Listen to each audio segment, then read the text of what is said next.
નાવ days Gujarati industry મને સારી રીતે ટ્રીટ કરી રહી છે અને I am surprise but I am very happy. But ત્યારના ટાઈમમાં એવું કાંઈ નહોતું. એક તો મારા કલર ઉપર પેલું થતું કે ગોરી છોકરી હોય એ જ હિરોઈન બને, અને આઈ ડોન્ટ નો ત્યારે એવું હતું. અત્યારે તો આઈ ડોન્ટ નો કેવી અહીંયાનું શું માહોલ ચાલતો હોય, ત્યારે એવી રીતે હતું, ટાઈપકાસ્ટ થતું હતું. અને જે એક મૂવી ફેમસ થયું હતું બધાનું, બહુ બધા લોકોનું ફેમસ થયું હતું એક મૂવી, તો એ જ મૂવીવાળા લોકો બધી જગ્યાએ દેખાતા હતા. તો નવા લોકોને કાંઈ કામ નહોતું મળતું. ઓડિશન આવે તો મહિનામાં એકવાર ઓડિશન આવતા હતા. તો એ બધું માહોલ હતું.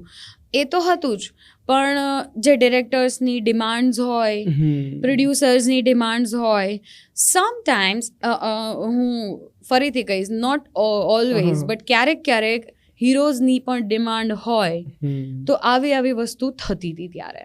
એટલે મેં અહીંયાની ઇન્ડસ્ટ્રીને ટાટા બાય બાય કીધું.